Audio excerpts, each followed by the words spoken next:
Mon mari était dans la chambre d'hôpital quand nous étions sur le point de partir.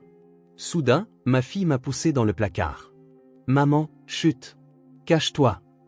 Quand j'ai demandé pourquoi, elle a répondu d'une voix tremblante, tu sauras quand tu le verras. Puis la voix que j'ai entendue de l'extérieur m'a fait trembler de peur. Avant de commencer l'histoire, n'oubliez pas de laisser un like et de vous abonner à la chaîne pour voir plus d'histoires comme celle-ci. Dans une petite maison de plain-pied où la lumière du matin dansait sur les rebords de fenêtres, Rachel Thompson suivait sa routine matinale habituelle. Elle menait une vie qui semblait ordinaire mais épanouissante avec son mari David et leur fille de 8 ans, Emma. Emma, le petit déjeuner est prêt, appela Rachel en direction des escaliers. Le doux parfum des pancakes emplissait la cuisine et la cafetière laissait couler ses dernières gouttes. David, assis à la table de la salle à manger, lisait le journal, desserrant sa cravate comme il le faisait toujours. « Bonjour, maman. » Emma descendit les escaliers en courant. Avec ses cheveux bruns attachés en queue de cheval et vêtue de son uniforme scolaire, sa petite silhouette conservait encore quelques rondeurs enfantines. Elle s'apprêta à s'asseoir à côté de David, mais hésita un instant. « Qu'est-ce qui ne va pas, Emma ?» demanda Rachel, ayant remarqué le comportement de sa fille. « Je vais m'asseoir là-bas plutôt. » Emma choisit une chaise un peu plus éloignée de son père. David leva les yeux de son journal avec un sourire en coin. Emma veut garder ses distances avec papa ces derniers temps. Peut-être qu'elle entre dans la puberté en avance. Elle n'a que 8 ans, répondit Rachel en riant tout en déposant des pancakes dans l'assiette d'Emma. Mais tu as raison. Elle se comporte un peu différemment ces derniers temps. En effet, au cours des derniers mois, Emma avait commencé à montrer des réactions légèrement différentes envers son père. La fille qui, autrefois, lui sautait sur les genoux, l'observait maintenant souvent à distance. Rachel avait supposé que cela faisait simplement partie du processus de grandir, mais parfois, les expressions perplexes d'Emma l'inquiétaient. « Papa, tu sens différent », murmura doucement Emma. « Une odeur différente ?» Rachel fronça les sourcils. « Quel genre d'odeur ?»« Je ne sais pas, mais ce n'est pas comme avant », répondit Emma en secouant la tête. « Une odeur que je ne reconnais pas. » David eut un petit rire. « C'est peut-être le nouveau shampoing que j'utilise, ou alors le nouveau produit coiffant que je mets au travail. » Rachel hocha la tête, compréhensive. Les enfants sont si sensibles. Je n'ai absolument rien remarqué. Alors que le petit déjeuner se poursuivait, David porta soudain la main à son front.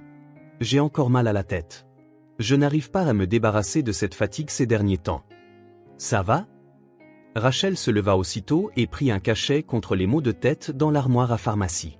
Tu as eu tellement de déplacements professionnels récemment. Ne te surmène pas. David travaillait comme directeur commercial et était souvent absent de la maison 2 ou 3 jours par semaine pour des voyages d'affaires. Rachel, quant à elle, travaillait à temps partiel comme employée de bureau dans une entreprise locale. Ainsi, bien que leurs revenus fussent stables, ils étaient loin d'être riches. Pourtant, tous les trois se soutenaient mutuellement et avaient construit ensemble un bonheur modeste. Merci, Rachel. David avala le médicament et embrassa légèrement la main de sa femme. J'ai tellement de chance de t'avoir. Emma observa la scène en silence. Auparavant, elle aurait fait la grimace en disant « Burke », mais aujourd'hui, elle affichait une expression pensive. « Emma, tu es prête pour l'école ?» demanda Rachel à sa fille. « Oui », répondit Emma en mettant son sac à dos. « Maman, c'est toi qui viens me chercher aujourd'hui ?»« Bien sûr. Je serai là à 15h pour te récupérer. » David regarda sa montre et se leva. « Je dois y aller. J'ai une réunion importante aujourd'hui. » « Bonne chance, » dit Rachel en embrassant la joue de son mari. « Prends soin de toi. »« Ne t'inquiète pas. Je devrais être de retour ce soir. » David ajusta sa cravate et enfila sa veste. « Emma, sois sage. »« D'accord. » Emma hocha la tête doucement, mais sa réponse semblait toujours quelque peu distante. Quand David ferma la porte d'entrée, le silence revint dans la maison. Tout en faisant la vaisselle, Rachel réfléchissait au changement de sa fille. 8 ans était certainement un âge délicat. Les amitiés devenaient plus complexes et les événements scolaires affectaient souvent le comportement à la maison. Ce n'est probablement que temporaire, se dit Rachel. « Maman, on va à l'école », l'appela Emma qui attendait près de la porte. « Oui, ma belle », répondit Rachel d'un ton enjoué en prenant ses clés de voiture. Un mardi matin ordinaire commençait. Rachel déposa sa fille à l'école et se dirigea vers son travail à temps partiel. Rachel était en train d'organiser des dossiers au bureau lorsque son téléphone portable sonna. Il était un peu plus de 14 heures. L'écran affichait « Hôpital général de Sacramento ». Pendant un instant, son cœur fit un bond. Un appel d'un hôpital n'annonçait que rarement une bonne nouvelle. Allô, Rachel Thompson à l'appareil. Madame Thompson, ici le service des urgences de l'hôpital général de Sacramento. Êtes-vous l'épouse de David Thompson? La voix de la femme à l'autre bout du fil conservait un calme professionnel, mais était empreinte d'une certaine tension. Les mains de Rachel se mirent à trembler. Oui, c'est moi. Est-ce qu'il est arrivé quelque chose à mon mari? Votre mari a eu un accident de la circulation. Il est actuellement dans un état critique à l'unité de soins intensifs. Pourriez-vous s'il vous plaît venir à l'hôpital immédiatement? Le monde de Rachel s'arrêta un instant. La voix au téléphone semblait lointaine et les néons du bureau lui parurent inhabituellement vifs. Critique? À quel point est-ce grave? Sa vie est-elle en danger? Nous discuterons des détails à votre arrivée. Veuillez conduire prudemment. Dès que l'appel se termina, Rachel s'effondra sur sa chaise. Sa collègue, Sarah, se précipita vers elle, inquiète. Rachel, qu'est-ce qui ne va pas? Tu es blanche comme un linge. David a eu un accident. Je dois aller à l'hôpital. Rachel attrapa son sac, les mains tremblantes, expliqua la situation à son superviseur et obtint la permission de partir plus tôt. Ses pas vers la voiture étaient chancelants, et elle s'y repria plusieurs fois pour insérer la clé. Après avoir pris de profondes inspirations, elle réussit enfin à démarrer le moteur. Le trajet jusqu'à l'hôpital fut un véritable cauchemar.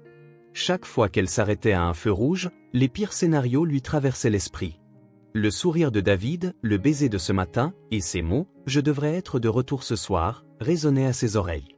Lorsque Rachel se gara à l'hôpital général de Sacramento, ses mains étaient moites de sueur.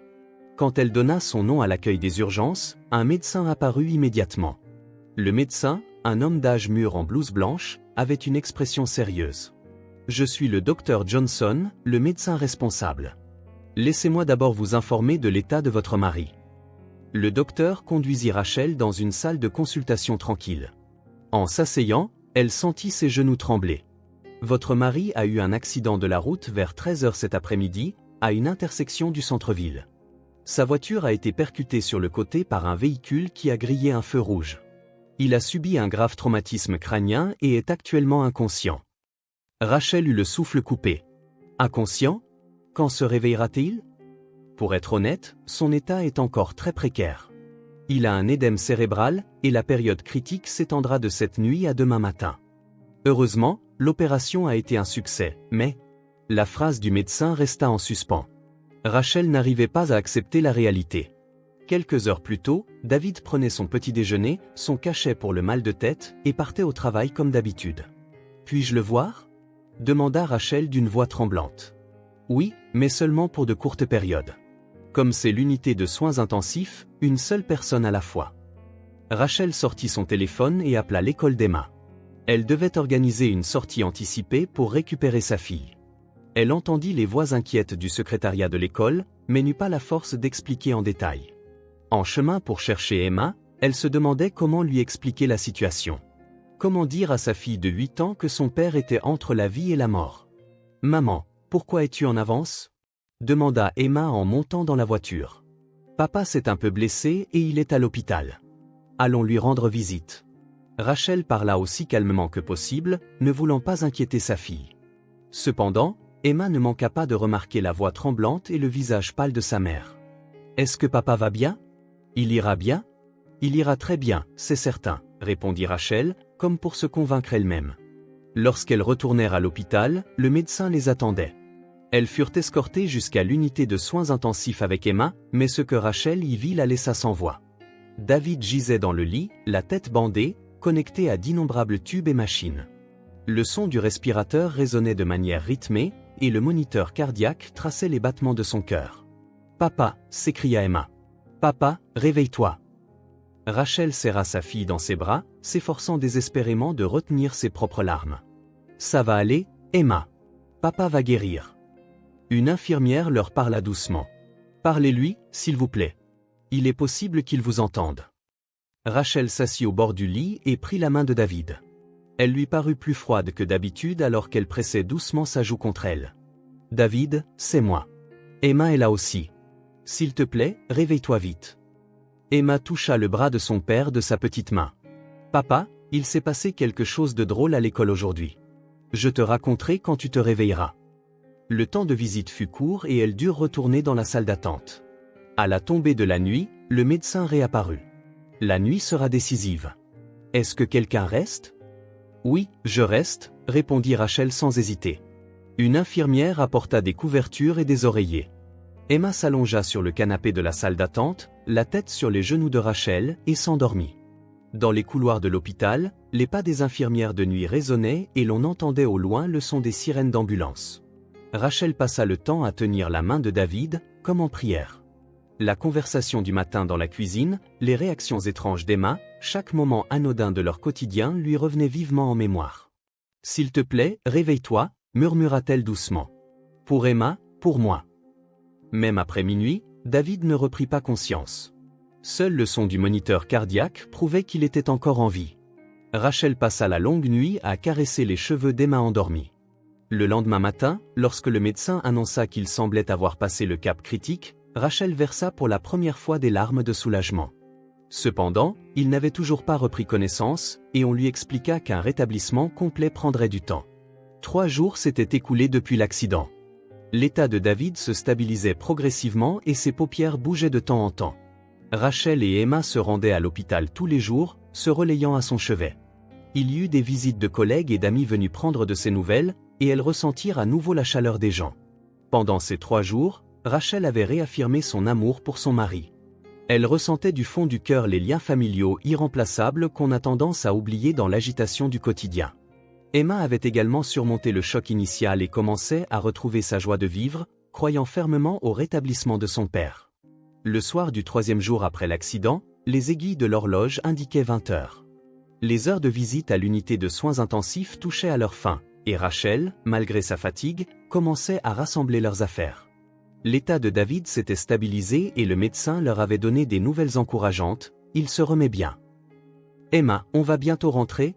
appela Rachel à sa fille, qui était assise sur une chaise en train de lire un livre d'images. « Tu as école demain, et on devrait se reposer à la maison cette nuit. » Durant ces 3 jours, Emma s'était montrée étonnamment patiente à l'hôpital.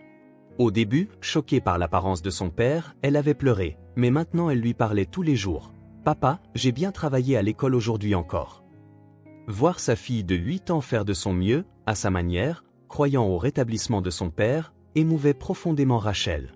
Emma ferma son livre et se leva, mais s'arrêta brusquement.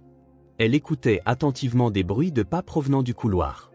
Bien qu'il y ait toujours des bruits d'infirmières, de médecins et de visiteurs dans les couloirs de l'hôpital, l'expression d'Emma témoignait d'une attention qu'elle n'avait jamais montrée auparavant. « Qu'est-ce qui ne va pas, Emma ?» demanda Rachel, remarquant le comportement de sa fille. Emma ne répondit pas et continua de fixer le couloir. Le bruit de talons s'approchait. C'était clairement différent des pas d'une infirmière. Des pas fermes et assurés. « Maman » appela doucement Emma. La peur se mêlait à sa voix. « Quoi? Qu'est-ce qu'il y a ?» Au moment où Rachel s'apprêtait à s'approcher de sa fille, Emma se leva brusquement et attrapa le bras de sa mère. « Maman, vite, cache-toi !» Emma poussa sa mère vers un petit placard au fond de la chambre. Dans cet espace étroit où étaient stockées des fournitures médicales, Rachel fut poussée à l'intérieur malgré sa confusion. « Emma, qu'est-ce que tu fais? Pourquoi devons-nous nous cacher ?» demanda Rachel à sa fille d'une voix tremblante. Emma laissa la porte du placard légèrement entr'ouverte et fixa sa mère. Son petit visage affichait une expression grave qu'une enfant de 8 ans ne devrait pas avoir. « Tu comprendras quand tu verras », répondit Emma d'une voix chevrotante. « Maman, s'il te plaît, ne fais pas de bruit. » Rachel s'accroupit à l'intérieur du placard. Elle ne comprenait absolument pas ce qui se passait, mais elle devait obéir au comportement désespéré de sa fille. En regardant à travers la fente, elle pouvait voir Emma assise sur la chaise près du lit, attendant quelque chose. Les bruits de pas s'arrêtèrent devant la chambre. Puis, on entendit la porte s'ouvrir lentement. « Excusez-moi, les heures de visite sont… » commença doucement Emma, lorsqu'une voix de femme retentit. « David, c'est moi. J'étais si inquiète. » Le cœur de Rachel se mit à battre violemment. C'était clairement la voix d'une inconnue, chaleureuse, intime, parlant comme si elle faisait partie de la famille. En regardant à travers la fente du placard, elle vit une femme en uniforme d'infirmière debout près du lit de David. La femme avait les cheveux blonds attachés et des traits raffinés. Elle prit la main de David et l'embrassa légèrement sur le front. C'était un geste naturel, intime, exactement comme le ferait une épouse. « Qui êtes-vous » demanda courageusement Emma en s'avançant. La femme baissa les yeux vers Emma et sourit froidement. « Je suis Jennifer. Jennifer Miller. Je suis infirmière dans cet hôpital. » Elle marqua une brève pause avant de continuer. « Et je suis la femme de David. » Rachel eut le souffle coupé. Son esprit se vida et elle ne put accepter la réalité. La femme de David, c'était censé être elle. Ce devait être une erreur. « C'est un mensonge » cria Emma. « C'est maman la femme de papa. Je ne vous connais pas. » Jennifer sortit quelque chose de son sac. Cela ressemblait à des documents officiels. « Regarde ça. » Elle brandit les papiers devant Emma. Un certificat de mariage. David Thompson et Jennifer Miller, mariés il y a 10 ans. Les genoux de Rachel se dérobèrent presque sous elle à l'intérieur du placard. Il y a 10 ans, mais elle aussi avait épousé David il y a 10 ans. Que se passait-il ? « Mais papa est notre papa, » protesta Emma, presque en larmes. « Qui êtes-vous, d'abord » La voix de Jennifer devint glaciale. « David et moi sommes le vrai couple marié. Nous avons même un enfant, un fils de 7 ans nommé Michael. » Un fils. Rachel tentait désespérément de comprendre la situation. Dans sa confusion, si les paroles de Jennifer étaient vraies, cela signifiait que David menait une double vie. Jennifer posa de nouveau la main sur le front de David. « Je ne sais pas qui vous êtes, mais cette mascarade est terminée. Quand David se réveillera, il rentrera chez lui, dans sa vraie famille. » « Quelle mascarade » cria Emma à travers ses larmes. « C'est nous, la famille. Maman, papa et moi, c'est ça, la famille. » À cet instant, Rachel n'en put plus. Elle ouvrit la porte du placard et sortit. Jennifer se retourna, surprise. « Vous êtes la mère. » Jennifer toisa Rachel de la tête aux pieds. L'autre femme dont David parlait toujours. « Que voulez-vous dire par l'autre femme » La voix de Rachel tremblait, mais la colère montait en elle. « Je suis la femme de David. Rachel Thompson. Nous nous sommes mariés il y a 10 ans, et Emma est notre fille. » Jennifer se mit à rire. Mais il n'y avait aucune trace de chaleur dans ce rire. « Pauvre chose. Vous avez été trompée. » Elle sortit à nouveau le certificat de mariage. « Regardez la réalité en face. David et moi sommes le vrai couple marié. Nous avons un fils et je suis enregistré comme sa personne à contacter en cas d'urgence dans cet hôpital. » Rachel fixa le certificat. Le nom et la signature de David y figuraient bien. La date correspondait à l'année où elle l'avait épousé. « C'est un faux », protesta désespérément Rachel. « J'ai aussi notre certificat de mariage. »« Oh, c'est celui-là, le faux », ricana Jennifer. « De faux documents que David a créés pour vous tromper. Pauvre chose. Vous vous êtes fait avoir pendant 5 ans. 5 ans. » Ce chiffre transperça le cœur de Rachel. En effet, elle avait rencontré et épousé David il y a 5 ans. Cela signifierait que le mariage de Jennifer était antérieur. Emma attrapa la main de Rachel. « Maman, ce que cette personne dit est un mensonge, n'est-ce pas ? Papa, c'est notre famille, hein ?» Rachel baissa les yeux sur sa fille, ne sachant que répondre. Divers éléments commençaient à se connecter dans son esprit. Les fréquents voyages d'affaires de David, les réactions étranges d'Emma ces derniers temps, et la véritable nature du malaise qu'elle avait parfois ressenti allaient enfin être révélées. Jennifer regarda sa montre. « Les heures de visite sont terminées, d'ailleurs. À partir de demain, c'est moi qui resterai avec lui, donc vous n'avez plus besoin de venir. »« De quel droit dites-vous ça ?» se redressa Rachel. « Bien sûr que j'en ai le droit. Je suis l'épouse légitime. » Jennifer remit son sac sur son épaule. « Quand David se réveillera, tout deviendra clair. Vos mensonges et cette mascarade ridicule prendront fin. » Jennifer quitta la chambre. Le son de ses talons résonna dans le couloir et s'estompa peu à peu. Rachel et Emma restèrent là, sous le choc. La réalité à laquelle elles croyaient quelques minutes auparavant semblait s'être effondrée avec fracas. « Maman, ce que cette personne a dit, c'est un mensonge, n'est-ce pas ?» demanda à nouveau Emma. Rachel serra sa fille dans ses bras, mais elle ne pouvait plus dire « c'est un mensonge » avec certitude. Le lendemain matin, Rachel se rendit seule au bureau des archives de l'hôpital. Elle avait envoyé Emma à l'école et pris une journée de congé. Lorsqu'elle expliqua la situation à la réceptionniste, celle-ci vérifia les dossiers des contacts d'urgence. Je suis désolé, mais la personne enregistrée comme contact d'urgence pour David Thompson est Jennifer Miller. Elle est répertoriée comme son épouse. Le cœur de Rachel se serra. Mais je suis aussi sa femme. Rachel Thompson. La réceptionniste parut perplexe. Je suis désolé, mais selon nos dossiers, la seule épouse répertoriée est Jennifer Miller. Rachel quitta l'hôpital et se rendit immédiatement dans un cabinet d'avocats. Elle apporta son certificat de mariage et expliqua la situation à une spécialiste. Après avoir examiné attentivement les documents, l'avocate, une femme d'âge mûr, prit la parole avec une expression sérieuse. Madame Thompson, c'est une situation complexe.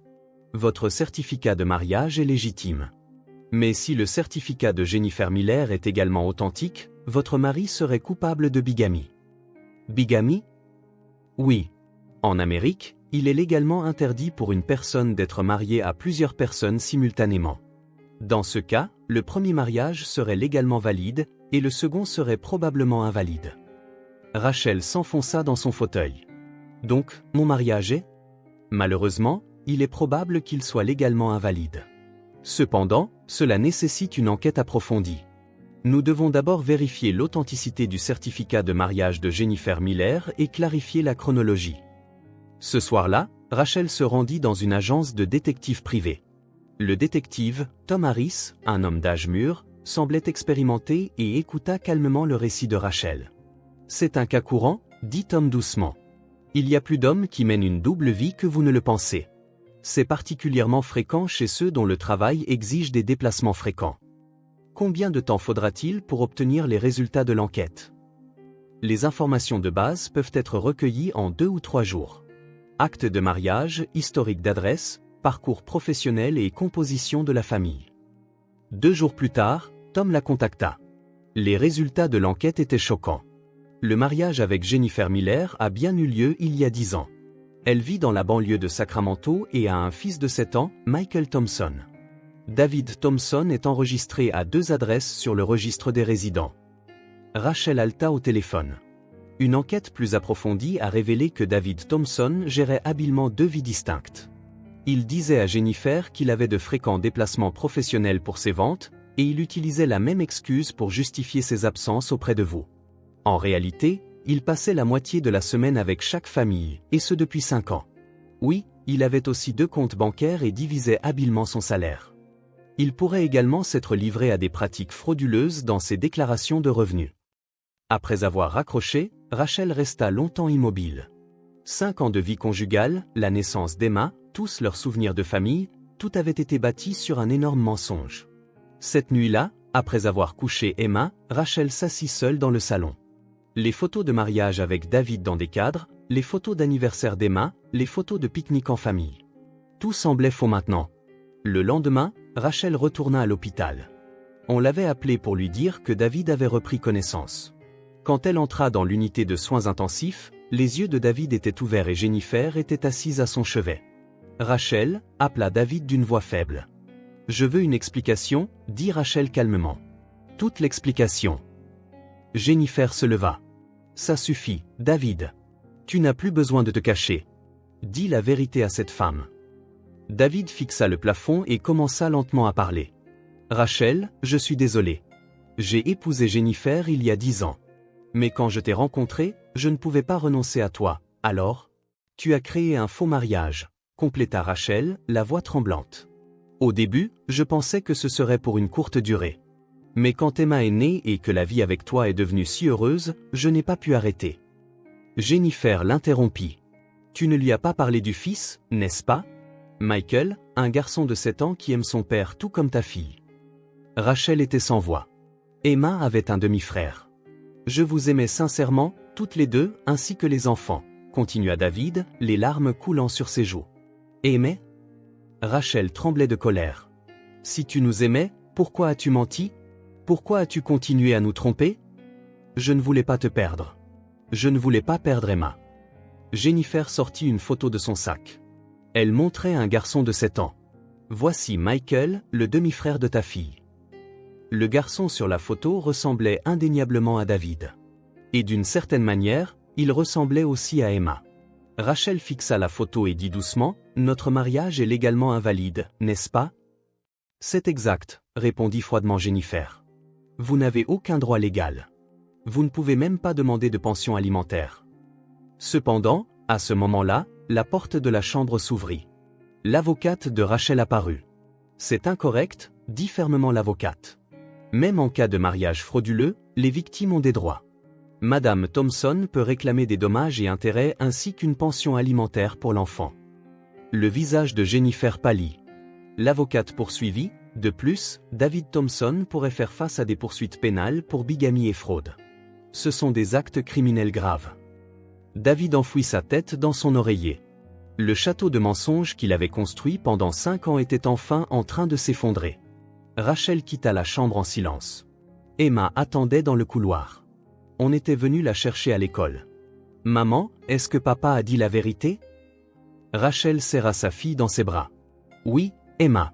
Et à partir de maintenant, nous allons commencer une nouvelle vie toutes les deux. » Emma leva les yeux vers sa mère. « Est-ce qu'on s'en sortira, juste maman et moi ?»« On s'en sortira très bien, » sourit Rachel. « Parce que nous sommes une vraie famille. » 6 mois plus tard, Rachel et Emma étendaient le linge sur le balcon de leur nouvel appartement. Bien que plus petit que leur ancienne maison et sans jardin, c'était un foyer lumineux et chaleureux, plus que suffisant pour elles deux. Situé dans la banlieue de Sacramento, il était proche de l'école d'Emma et pratique pour le trajet de Rachel vers son nouveau travail. « Maman, je peux inviter ma camarade de classe Sarah ce dimanche ?» demanda Emma en tenant des pinces à linge. « Bien sûr, » sourit Rachel. « On lui fera des pancakes ?» Le visage d'Emma s'illumina. « Oui. Sarah dit que les pancakes de maman sont les meilleurs du monde. » Durant ces 6 mois, Emma s'était montrée étonnamment forte et résiliente. Elle s'était inquiétée pour son père les premières semaines, mais maintenant elle souriait sincèrement en disant « Même sans papa, maman et moi, on est heureux ensemble. » Elle s'était rapidement adaptée à sa nouvelle école et s'était fait beaucoup d'amis. Rachel avait commencé à travailler à plein temps dans un nouveau cabinet comptable. Avec les dommages et intérêts et la pension alimentaire de David, en plus de son propre revenu, elle pouvait mener une vie financièrement stable. Grâce aux efforts de son avocate, ses droits en tant que victime de fraude avaient été pleinement reconnus, et la pension alimentaire d'Emma était garantie.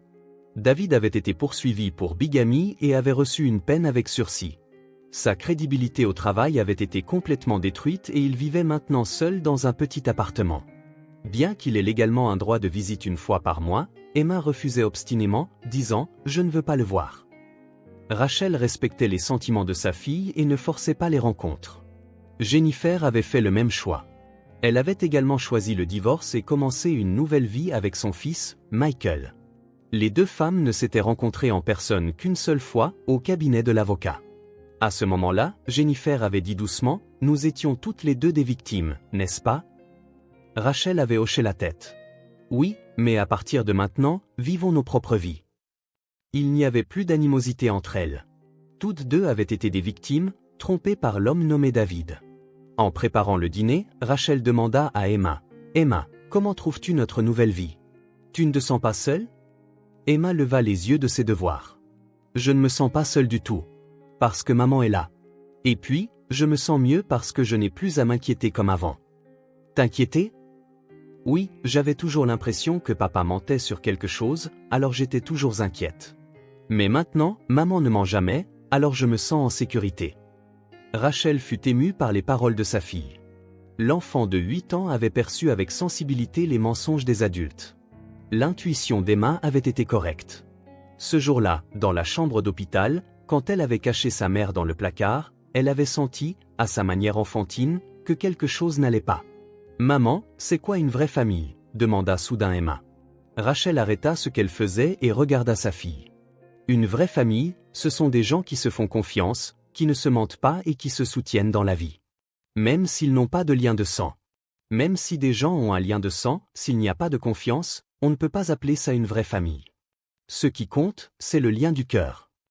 Emma hocha la tête. Alors, maman et moi, on est une vraie famille. Oui, la meilleure famille du monde. Dehors, le soleil se couchait lentement. Rachel tenait la main de sa fille, enveloppée d'un bonheur tranquille. C'était certainement différent de leur vie d'avant. Mais chaque jour, sans mensonge, rempli de confiance, était un trésor irremplaçable. « Maman, on fait un pique-nique au parc ce samedi ?» « C'est une merveilleuse idée, » Faisons des sandwichs et allons-y, Rachel et Emma avançaient, formant une nouvelle famille à deux. Les blessures du passé avaient cicatrisé et l'espoir en l'avenir remplissait leur cœur.